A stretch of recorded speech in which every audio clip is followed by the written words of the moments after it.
The Happy Hollisters. Good morning, everyone. Chapter 4. A wonderful party. Hearing the cry, Pete and Pam looked up. The tall pile of cans was about to fall on their heads. The children jumped to one side as the cans clattered to the floor. Mr. and Mrs. Hollister and the customers came running over to see what had happened and who had cried out the warning. "I guess I shouted just in time," said an elderly man, who now stood near the children. He was tall and thin, and had twinkling eyes. "Thank you," said Mr. Hollister. "Ricky, Pete, and Pam might have been injured. I can't understand what made the cans topple over." "A boy pushed them," said the stranger. "I don't know who he was, but I saw him run out that side door." At mention of the word boy, Pete dashed out the side door and up the driveway to the street. He saw a boy disappearing around a corner. Pete tried to catch up with him, but lost sight of him. Maybe he was Joey, Pete thought. I'll find out sometime.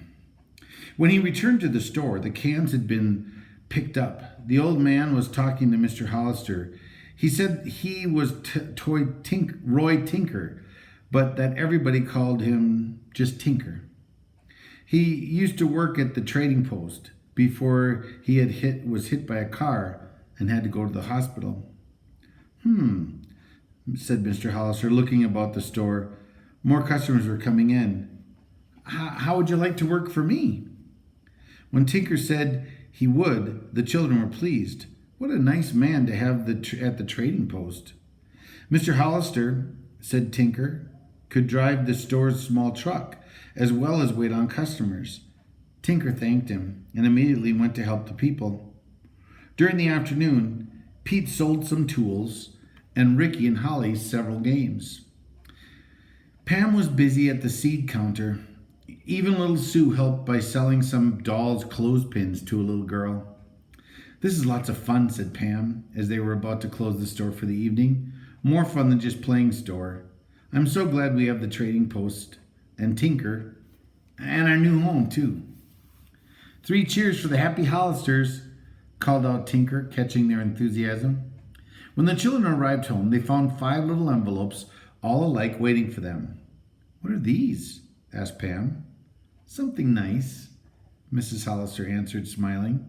Eagerly, the 5 children tore open their first mail at their new home. Holly was the first to read hers.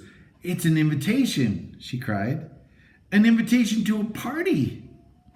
As each child read his invitation, he gave a shout of joy. The letters had been sent by Jeff and Ann Hunter, who lived down the street. The party was to introduce the Hollister children to their new neighbors and would be held tomorrow afternoon at 2:00. The next day, all of them arrived promptly. Jeff and Ann opened the door. Jeff was 8 years old. He had dark straight hair and blue eyes and looked like his sister. Only Ann, who was 10, had curly hair that hung in ringlets. They look like rings, so they hang down. Her long black lashes made her gray eyes look large and pretty, and she had deep dimples when she laughed. Pam knew immediately that she had found a new friend and was very happy. She introduced herself and her brothers and sisters to Mrs. Hunter and said the Hollisters were very pleased to have been invited. "I'm delighted that such a nice family has moved into the big house," Mrs. Hunter smiled. While Jeff was showing Ricky his playroom, Dave Mead arrived. He was about 12 years old and had tousled hair. He lived 3 doors from the Hollisters. Right away, he and Pete began to talk about the lake and fishing and sailboats. Holly wondered if there were any girls her age. No sooner had she thought this when Donna Martin ran in. Donna was 7. She was plump, little pudgy, and had a dimple in each cheek. "I'm glad you moved here," she said to Holly. "Would you like to come over and play with my dollhouse sometime?" How jolly everyone was. A few more children arrived, and when the doorbell gave a long ring, "I wonder who that is," Anne said as she hurried to answer the bell. The children heard a loud voice at the door. "I'm here!" "Joey Brill," the Hollister children gasped, and Joey gasped when he saw them. "How'd you get here?" he asked rudely. "We were invited," Pam answered. Huh?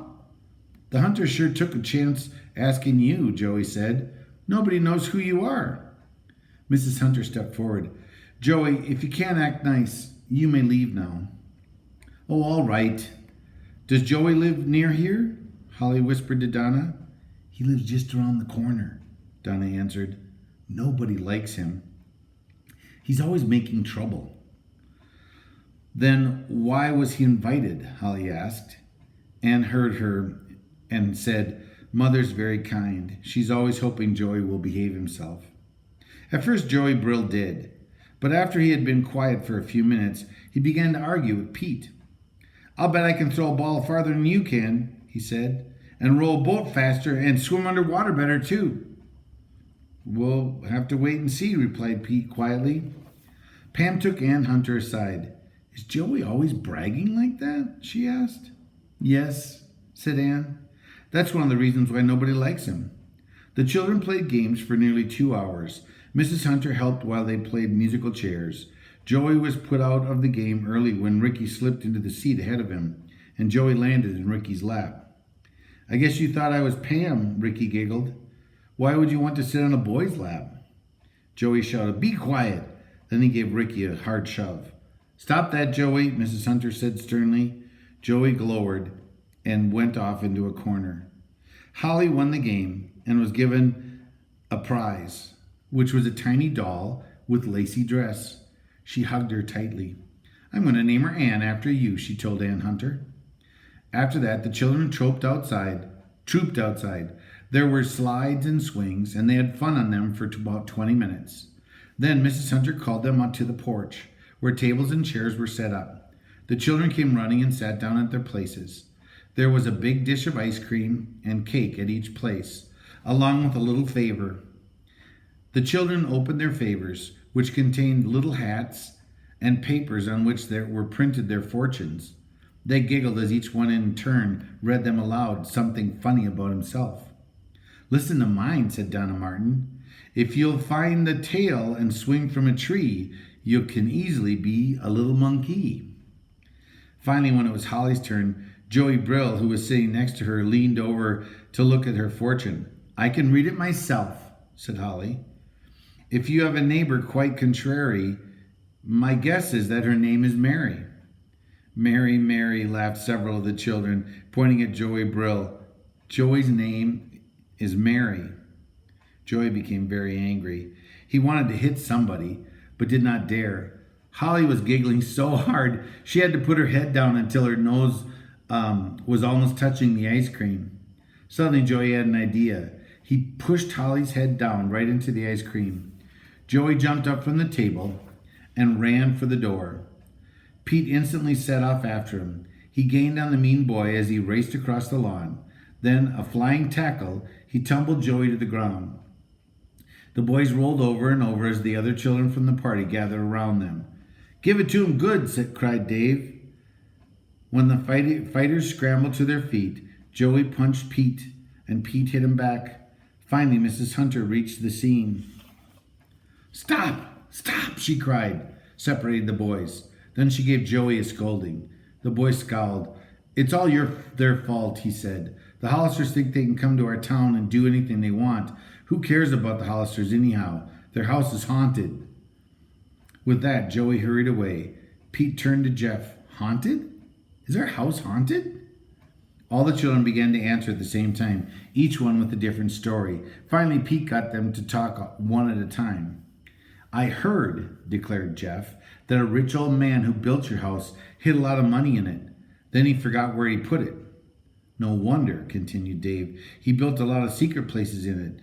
Anybody might forget where he hid a treasure in that house. Pam did not really believe all this and said so, but Donna added, Our laundress says the old man walks in his sleep and goes to your house at night to find the lost treasure. The Hollisters did not know what to believe. When the party was over, they hurried home to tell their mother about the mystery. She did not seem the least bit worried. Nonsense, she said. There's no such thing as a haunted house. Besides, the man who built this house is a very nice old gentleman. He lives on the other side of town with his daughter. Then he'd have a long way to walk in his sleep, wouldn't he? Ricky chuckled. Do you suppose he uses a sleepwalking map? If our house isn't haunted, Holly spoke up, why did we hear those funny noises? Pam was not convinced either. What about the face in the attic window? Mrs. Hollister said that everything could no doubt be explained, and that they should not fret about it. Now go outside and play until bedtime, she said, smiling.